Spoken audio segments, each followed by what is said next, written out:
Today, we're going to do something a little different. We're going to try and understand India's financial system, but not by memorizing all the rules. Instead, we're going to mentally break one. Now, just to be super clear, this isn't a prediction. It's not financial advice. Think of it as a thought experiment, a way to see the hidden logic that shapes how our money really works.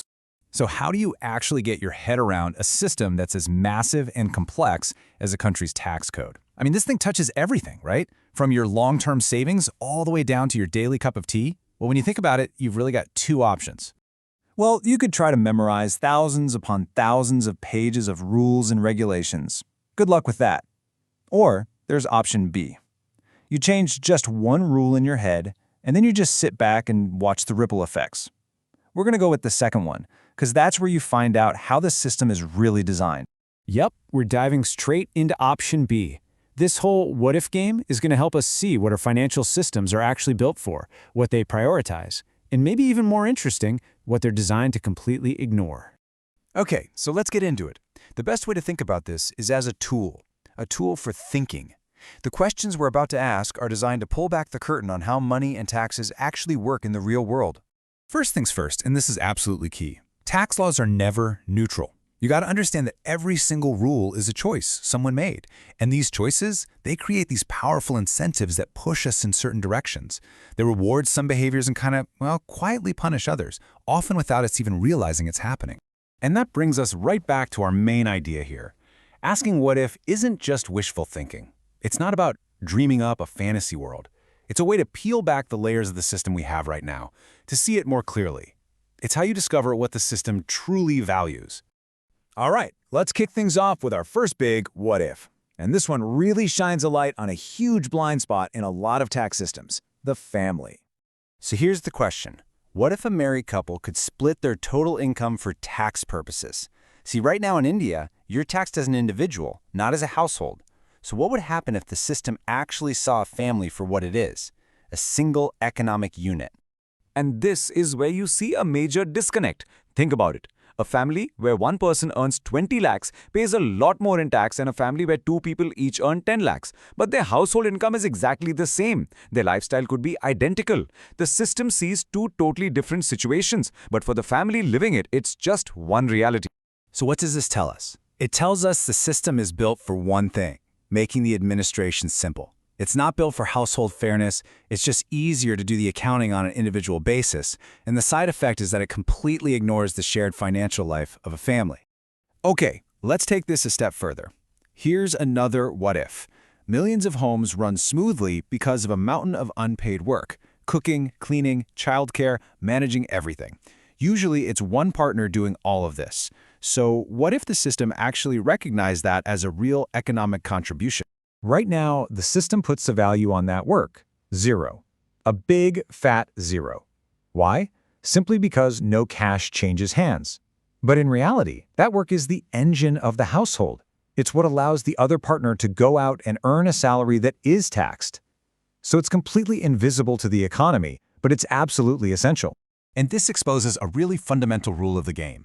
If you can't easily count it in rupees and put it on a form, the system pretty much treats it as if it has no value. This little thought experiment shows us exactly what our economic system is designed to see, and, more importantly, what it's designed to be blind to.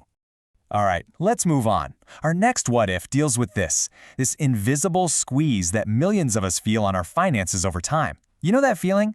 It's something you feel in your wallet, but you can't always put a name to it. Well, it has a name. It's called bracket creep. And it's this super subtle but really powerful thing that happens when prices go up with inflation. But the tax slabs, the income levels for each tax rate, remain fixed for years. So here's how this sneaky thing works. Step 1, your boss gives you a small raise just to keep up with rising prices. You're not actually richer, you can just buy the same stuff as last year. Step 2, the tax slabs haven't changed. They're still frozen where they were. So, step 3, that raise bumps you into a higher tax bracket. Suddenly, you're paying a higher percentage of your income in taxes even though your spending power is exactly the same. You're not any richer, you're just paying more tax. Okay, let's talk about another huge expense, especially for families in the city, school fees. The tax system does give you a bit of a break on this, but the way it gives you that break is what's really important. So our next what if is, What if school fees gave you a tax credit instead of just a deduction? Now, you might be thinking, deduction, credit, what's the big deal? Well, it's a huge deal. A deduction just reduces your taxable income. So if you're in the 30% tax bracket, a one-lakh deduction saves you 30,000 rupees. But if you're in a lower, say 10% bracket, that same one-lakh deduction only saves you 10,000 rupees. A tax credit, on the other hand, is totally different. It reduces your final tax bill, rupee for rupee. So a 20,000 rupee tax credit saves everybody exactly 20,000 rupees no matter how much you earn. It's a tiny change in a word, but it has a massive impact on who gets the most help. So we've gone through all these what-if scenarios, and it all leads to the big question, the real core of this whole thought experiment. Why? Why is the system designed the way it is? What is it really for? And this is where we have to be really honest. Most of these ideas we've talked about, they're probably never going to happen. And it's not because they're bad ideas, but because they clash with what a national tax system is actually trying to achieve. You have to remember what a government's tax system is optimizing for. It needs predictable revenue, it needs to be simple enough to manage on a massive scale, it needs mass compliance and centralized accounting. It's all about efficient collection from millions of people. And trying to make rules that are perfectly fair to every unique family situation, that just adds a ton of complexity, which works against those main goals. And that brings us to the fundamental conflict. The system is optimizing for efficiency, but a family is optimizing for just one thing, its own survival and well-being. And understanding that gap, right there, that's so much more insightful than memorizing any single tax rule. And really, the big takeaway here is that this whole what-if way of thinking goes way beyond taxes. You can apply it to banking rules, insurance policies, even the rules at your job. The moment you start questioning just one rule, you start to see the whole system in a new light, and you see your own place in it differently. So that leaves one last question for you to think about. What other rules in your own life have you just taken for granted?